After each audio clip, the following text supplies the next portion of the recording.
Hi everybody, this is Mr. Matt from the Pike Road branch of the Montgomery City County Public Library System. As I'm recording this video today, it is National Library Week. It's the week where we celebrate libraries as places for the community to come together and also to get really good information, because we make sure to have good information for this world we're living in. And of course we also share stories, and Storybook Time is coming up in just a second. We got a couple of stories set at libraries today to kick off National Library Week.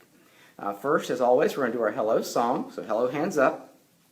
We're going to do hello, get our friends, friends, hello, friends, hello, friends. Point to your wrist, it's the sign for time. It's time to say hello. Here we go.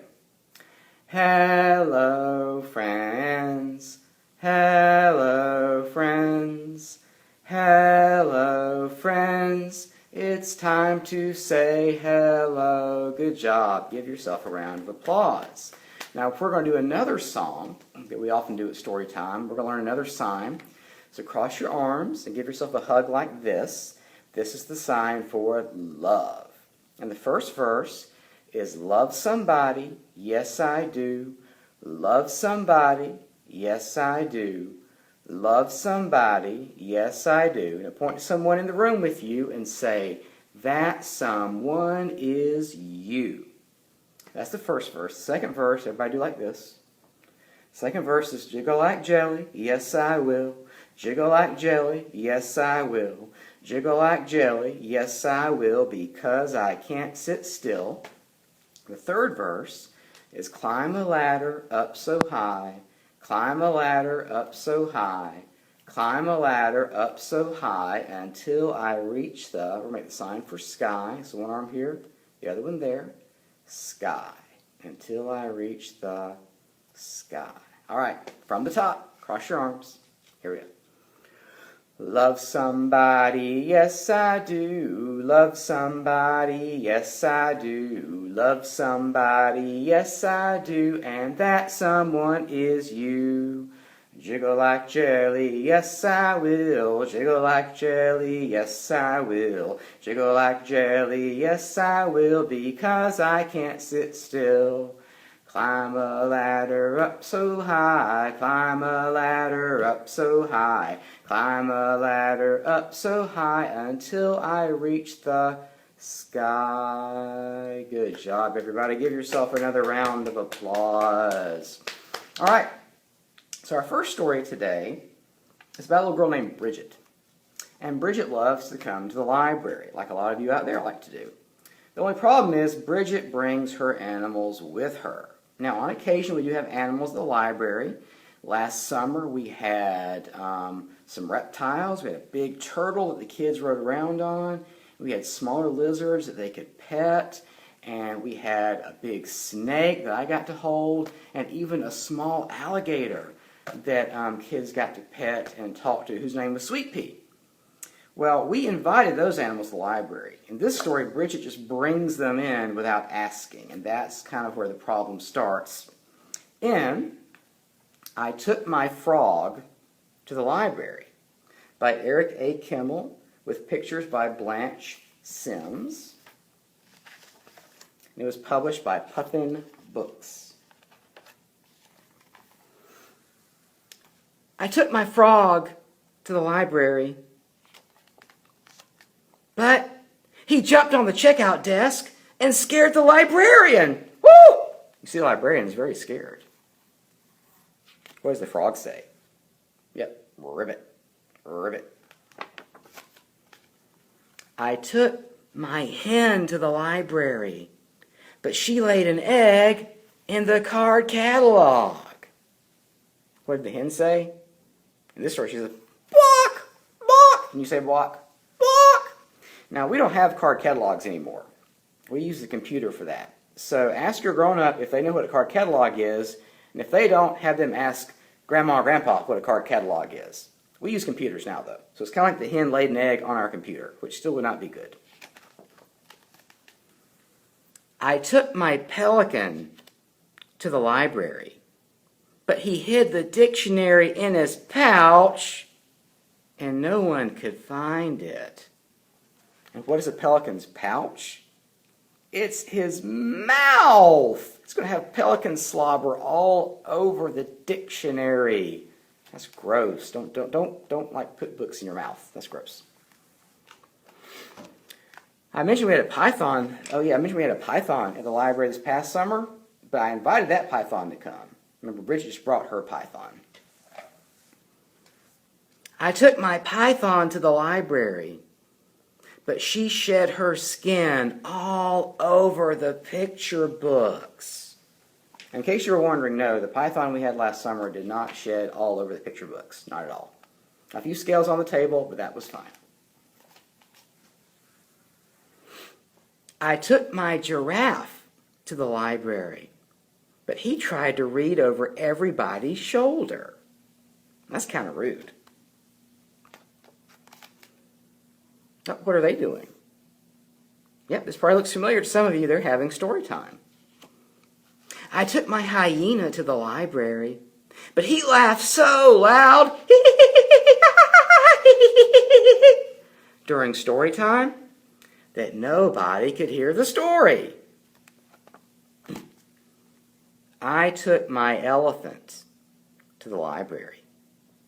My elephant is very well behaved. She stacked her books neatly on the checkout desk. She asked librarians' help when she needed it. And she listened to the story and laughed in all the right places. So there doesn't seem to be a problem here, does there? I mean, the elephant is being really respectful and checking out her books and laughing in the right places. So is there going to be a problem? Yes, there's going to be a problem. But my elephant is very big. So big. So big. So big. She wrecked the library. The librarian said, "Bridget, you are always welcome in the library. The next time you come to the library, please leave your animals at home." So, whenever I go to the library, my frog stays home and sits on the porch and waits for me to come back. My hen stays home and reads in bed. My pelican stays home and takes a bath. My python stays home and lays around in the lounge. My giraffe stays home and has a cup of tea. My hyena stays home and reads a book in the den. And my elephant reads to them. You can see elephant is leading story time and everyone's listening. And that's the end of I Took My Frog to the Library by Alfred A. Kimmel with illustrations by Blanche Sims, published by Puffin Books. Now, since I can't read to you in person, I hope your grown-ups have been reading to you. If not, make sure your elephant does it. You know, ask your elephant to read to you, because elephants are probably pretty good to do that. So our next story is one of my favorite book stories that takes place at a library. It features the big, bad wolf. Now, he's not really big or bad anymore. That's why he goes by the name BB instead. He's actually retired. And in this story, he's invited to the annual Storybook Tea for the first time. But there are some familiar characters who are also invited to that Storybook Tea who probably would not be happy to see BB Wolf show up. So we're going to see if he can mind his manners and not have chaos ensue in Mind Your Manners, BB Wolf. And there's some parts of this where you're going to read along with me, and I'll let you know what those are when we get there. This is written by Judy Sierra and illustrated by Otto Seibold and published by Alfred A. Knopf Publishers. And it starts out at the Villain Villa Senior Center, where the big bad wolf, now known as BB Wolf, has retired, He spends his day playing games with other retired villains. And there's a witch and like an ogre and another alligator playing ping pong. One morning, B.B. Wolf huffed and puffed, not to blow a house down, just to get up the steep hill. B.B. Wolf huffed and puffed up the hill to his mailbox. And he said, "Whoo!" And all he had in his mailbox were bills, bills, bills. There was a bill from Bo Peep Boutique for sheep's clothing for $78. An invoice from the house that Jack built and rebuilt for damage to the homes of pig number 1 and pig number 2 for $3,900. A final notice from Snow White Laundry for one cleaning of a granny suit for a total of $49. And something else that he just owes a lot. In addition to the bills, there was something else. What was in this mysterious envelope? It was an invitation. It read, "You're invited. Please come to the library Tuesday at 3. We're having our annual storybook tea." And it was signed, "Your special friend, Miss Wonderly."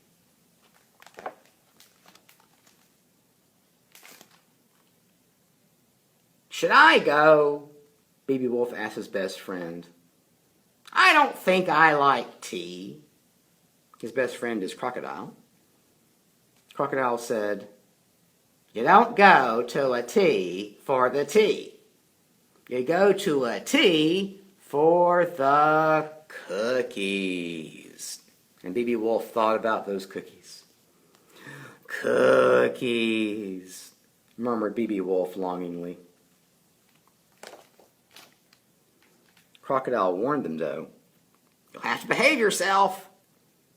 Well, B.B. Wolf chewed on the end of his tail nervously. His friend consulted an etiquette book. Now, do you know what an etiquette book is? It is a book about good manners and how to show good manners. So they're looking at a book about good manners.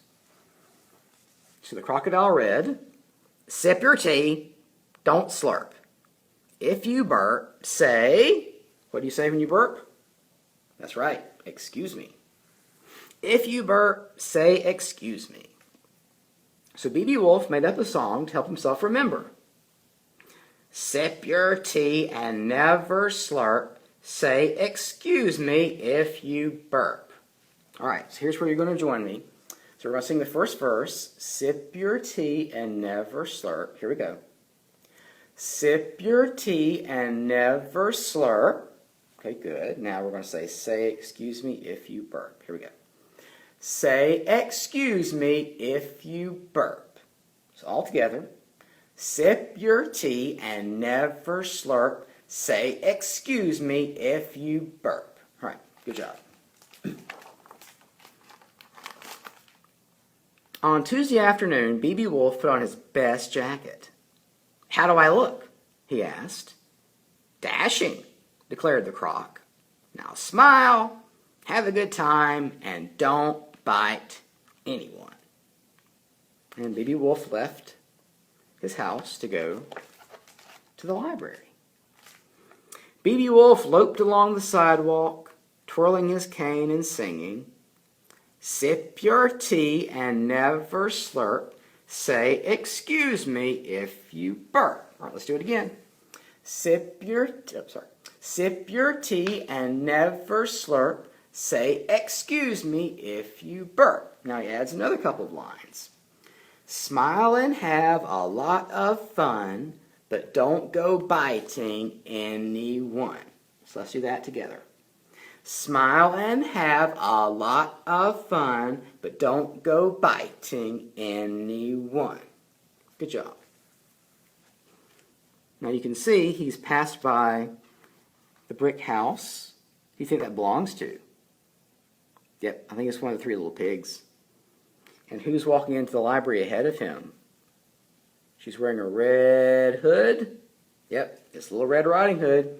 You think she'll be happy to see the big bad wolf? I don't think so. B.B. Wolf took a deep breath and opened the library door. Everyone turned to look at him, and he smiled nervously. Who else do we see here? There's Little Red Riding Hood, and there's 1, 2, 3 of the little pigs, and there's Little Bo Peep, and there's a train and a mouse, and who's that egg? Yep, Humpty Dumpty. There's a little bird and an elephant. And I don't think any of them are happy to see the big bad wolf. In fact, the gingerbread man looks very nervous. Little Red Riding Hood said, "What a big smile you have!" Now, do you know what the wolf says in the original story when she says that? He says, "The better to eat you with, my dear." But he's retired now, so he doesn't say that. Instead, he says, "The better to greet you with, my dear." B.B. Wolf was beginning to have fun. "How do you do, Mr. Wolf?" said a tall woman. "I am Miss Wonderly, the librarian. Would you like some tea?" "Yes, please," said B.B. Wolf, but he was looking around for cookies. Does the gingerbread man look very nervous? I think he does. Why do you think he's nervous? Yeah, because he looks like a cookie. Miss Wonderly poured a cup of tea. Carefully, B.B. Wolf lifted the cup to his lips. Did he slurp? No. He sipped slowly and quietly, still looking around for cookies. After his third cup of tea, B.B. Wolf's tummy felt funny and made a noise. Gurgle, gurgle. Bad luck. He'd forgotten what to say if he burped. B.B. Wolf bent over the library computer and typed in E-T-I-Q-U-E-T-T-E. What does that spell? It spells etiquette. And what do we say etiquette was? Yes, etiquette is good manners. He is researching his good manners because he forgot to say what to say when he burped. He found it where the book would be, hurried to the right shelf, grabbed the book, pawed through the pages, looking for the magic words. And he turned to the entire library and shouted, "Excuse me!" Wait a minute. When do you say excuse me? You say it after you burp. Has he burped yet? No, he hasn't. Uh-oh. He said, "Excuse me." And then, burp.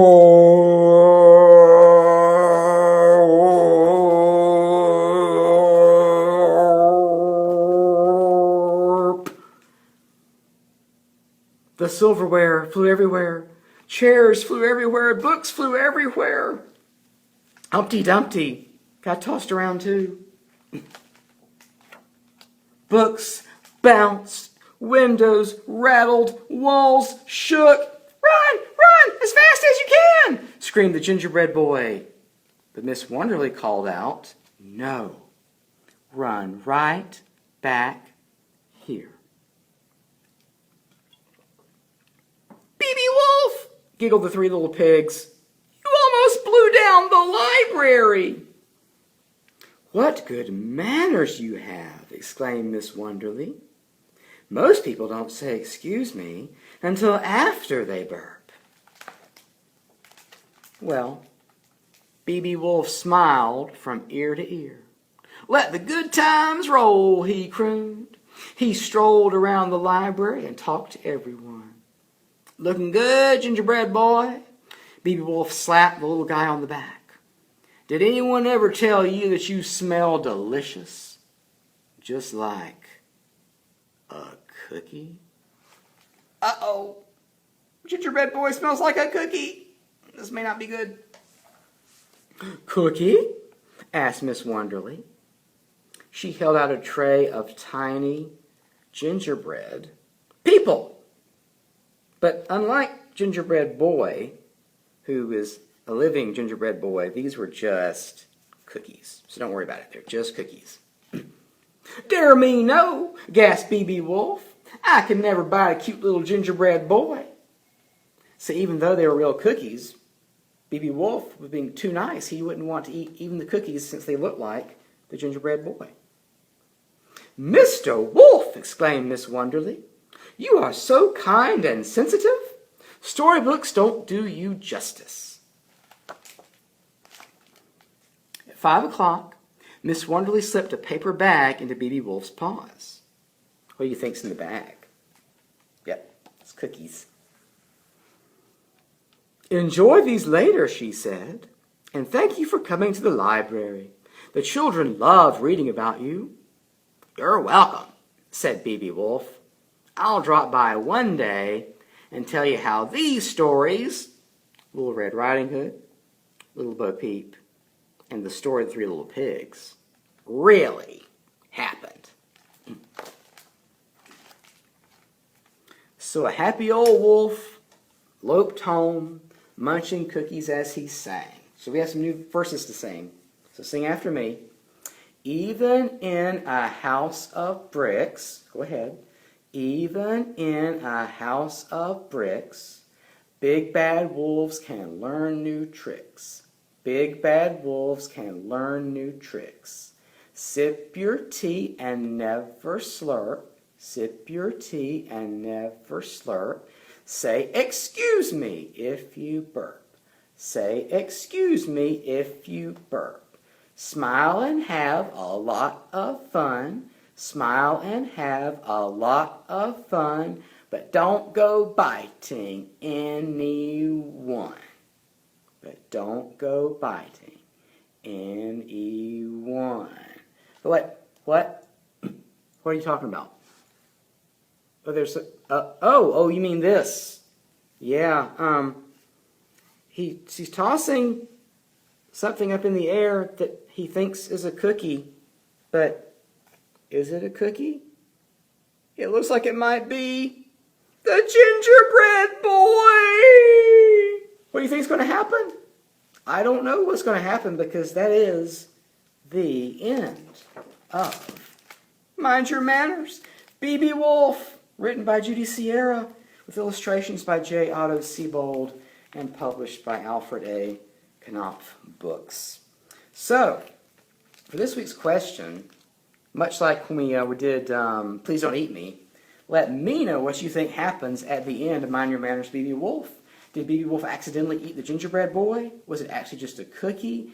Will he find out in time if it is the gingerbread boy? You tell me. Tell your grown-up. Have your grown-up tell me in the comments how this story ended. I'd like to hear what you have to think. And that's going to wrap up our story time for today. Thank you for joining me, and happy National Library Week. We have lots of books we still have available through curbside service, so you can give us a call at 334-625-4886 if you want some of those. If you want to place holds on our website, you can do that. Just look for Montgomery City County Public Library and go to our Facebook page for instructions on how best to search and place holds on books. Thank you very much for joining us. It's time for the goodbye song. So goodbye, hands up. Goodbye, friends. Goodbye, friends. Goodbye, friends. It's time to say goodbye. Here we go. Goodbye, friends. Goodbye, friends. Goodbye, friends. It's time to say goodbye. Good job, everybody. Give yourself another round of applause. We'll see you later with another Storybook Time.